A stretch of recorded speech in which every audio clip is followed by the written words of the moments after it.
We want to speak about several aspects in the build-up to a salah.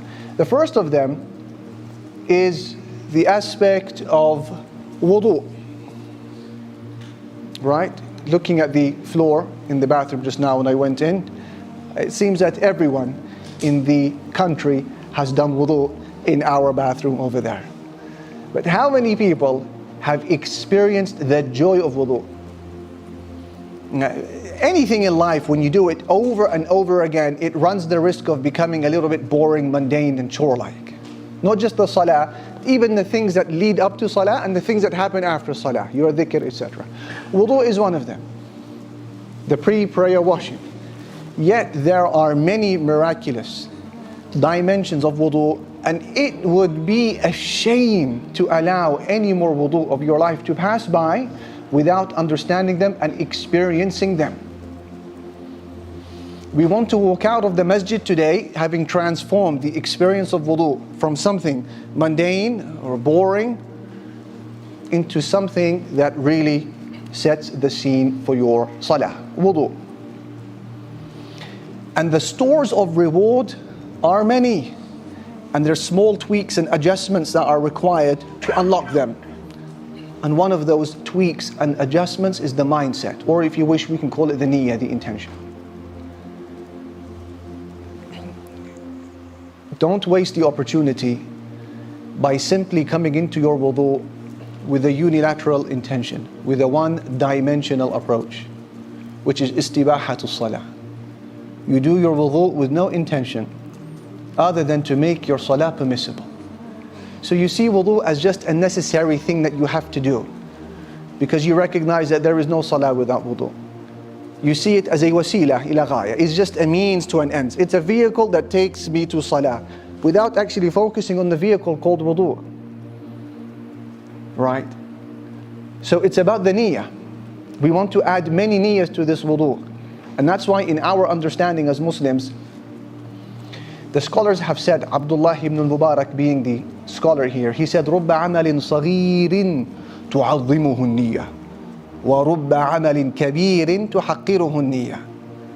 There could be a small action, by its nature it is small, but the intention amplifies it. And there may be, he said, something that is huge in terms of a deed, but the intention diminishes it. It's about the heart.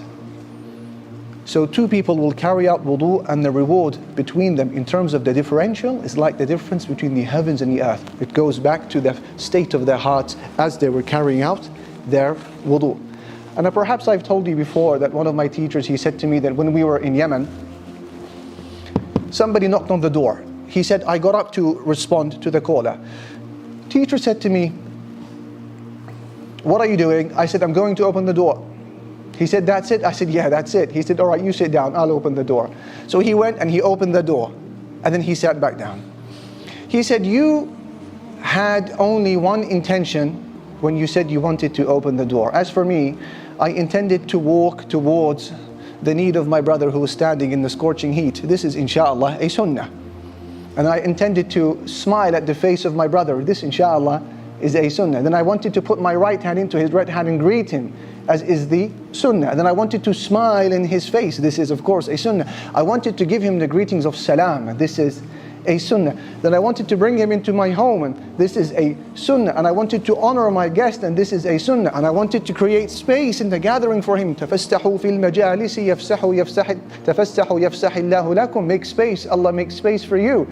This is also a sunnah. And he said he listed around 40 intentions behind the opening of that door.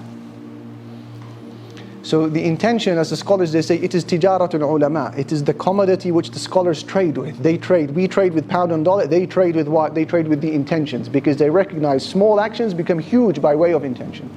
Same thing about wudu. You can come into your wudu with one niyyah. Jazakallah khair, salah becomes permissible. Okay, fair enough. But add other intentions to it. For your next wudu, add the intention of, yes, istibahatu salah, to make the prayer permissible. Number one, excellent. Number two, add another intention. What could it be? I intend to carry out the instructions of wudu that were instructed by Allah in the Quran. chapter 5. He said, يَا أَيُّهَا الَّذِينَ آمَنُوا, O you who believe, إِذَا قُمْتُمْ إِلَى الصَّلَاةِ فَاغْسِلُوا وُجُوهَكُمْ وَأَيْدِيَكُمْ إِلَى الْمَرَافِقِ. When you get up to pray, do your wudu. My niyyah is to carry out Allah's instruction in the Quran. That's another intention. Number 3, my intention behind this wudu is to follow the way of the Prophet Muhammad sallallahu alaihi wasallam and how he taught us to make the detailed wudu. This is another niyyah. صَلُّوا كَمَا رَأَيْتُمُونِي أُصَلِّي. He said, pray as you've seen me pray, which includes the wudu.